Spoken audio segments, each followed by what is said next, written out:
I mean, I know that it's like kind of outdated right now, you know, nobody's shooting film that much, but, you know, it's where it came from. That's where it started. People have to know more about film cameras and film photography. Actually, it all started with the film cameras. Really? I was 9 years old. I'm currently 23, so I've been shooting about 12 years, I can say. So I started with a point-and-shoot film camera that I got gifted from my grandpa. So they gave me a point-and-shoot camera as a start with, and then I just took some photos of like the family and stuff when we had the dinner and stuff, and then my grandpa said, "Oh, you can't see the photos right now, and we're gonna have to take it back to the shop, get it developed, and then we can see the photos." I go like, "What?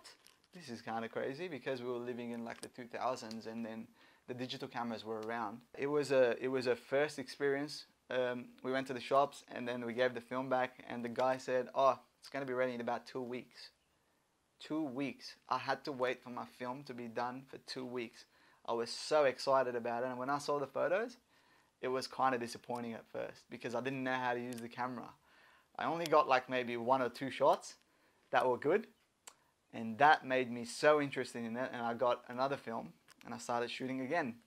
So the second and third time was actually pretty good, and then I got hooked, and then I started taking photos, and I started buying cameras since then. I have a friend, he has like dozens of film cameras and in different shape.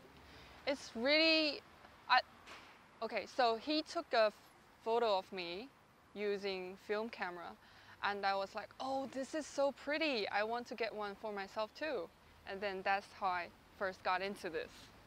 I have been using film camera for 1 year, 2 years probably. Using film camera for special occasions, such as on a date or fashion runway show, all dressed up, anniversaries, stuff like that. Yeah, but most of my work now is for myself. I do a lot of street photography and a lot of documenting my life.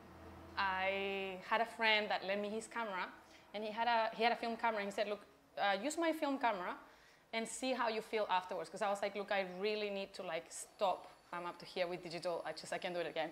He's like, take my film camera, do a roll, and tell me how you feel afterwards. And I've been doing wedding photography for a couple of years by that point, like 3 or 4 years. And I did a roll of film, and no one photo came like well exposed or in focus. And I've been doing weddings for 3 years. Like I knew how to take a photo, but I didn't really know how to take a photo. I knew how to use a machine. Like I knew how to push a button and know what to do to like make it what I wanted to look like, but I couldn't pre-visualize things, and it got me hooked.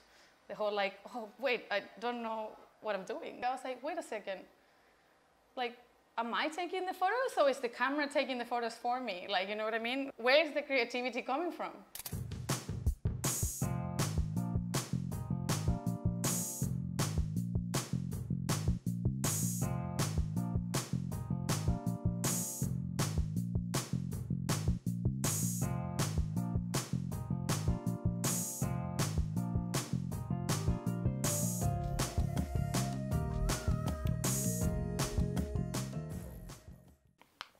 Best thing on shooting on film, it's the excitement. I can say it's the excitement of the film. You know, you can see the smile on my face, because if you take the shots of, you know, something, or like you're taking a photo of a landscape, let's say, or a beautiful person, let's say you're taking portraits, you'll never know how the photo is going to turn out until you get that film developed and you can see it in person. You know, every time now I take a photo on my digital cameras, I have to put down, and then I see the photo, and then if there is anything to adjust that and take another photo, which will look a bit better. But on film side, you have to know what you're doing. I have nothing against digital. I guess it's just not for me anymore. It became so perfect that it became bland to me. But like some people, like, you know, for some people, they can do things with digital that, you know, transcend other aspects of photography. But I don't know. I feel maybe film photography has a bit more soul, but maybe it's not so much the soul, it's just that we spend so much time on each one of these photos. We spend the money, the time, and there is this level of anticipation, like, you know. And you never know what you took, and like how's the lighting, and what else was in the shot, you will never know. And the most fascinating thing for me is like maybe after 1 or 2 years, and just remind myself there's another film in my fridge, and I need to get it developed.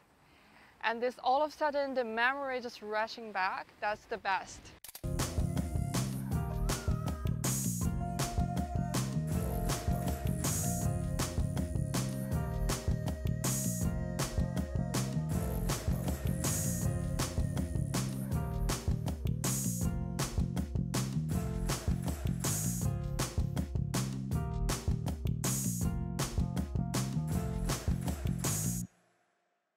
And you just turn it on, and that sound, I don't know if you can hear it, but it's just the flash that's spooling.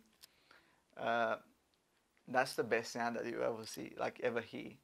So when you take the shot, it'll just pop the flash, and that's it. That's the photo. Recently I bought a lot of cameras from a person, and they were some canisters, metal canisters inside, and I decided to buy them too.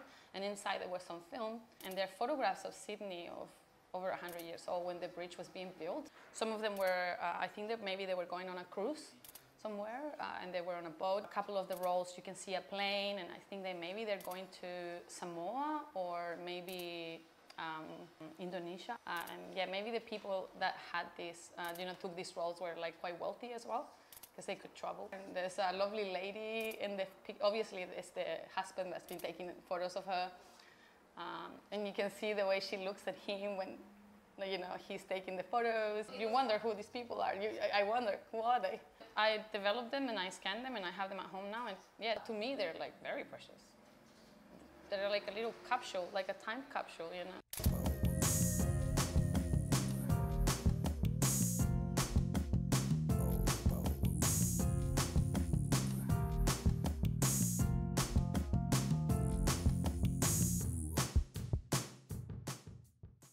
Because look, film has its different, look. I mean, if you take photos, no matter how good is your camera, like, if you shoot with a $10,000, $15,000, $20,000 camera, it wouldn't look like a film. It'll look digital every single time. If you edit the colors, do whatever you do, you add a bit of a grain, yeah, you can mimic the look of the film, but it will not look as a film. I think the digital camera can never get the texture and the color of a film one. It can't be replaced. I don't think film camera gonna disappear. That's just like that's the same with paper. They have this big argument saying that paper is gonna disappear and everybody gonna use electronic stuff. But no, I think there's always will be a group of people that would stick to the film, stick to the paper, stick to the old-fashioned stuff. I'm one of them.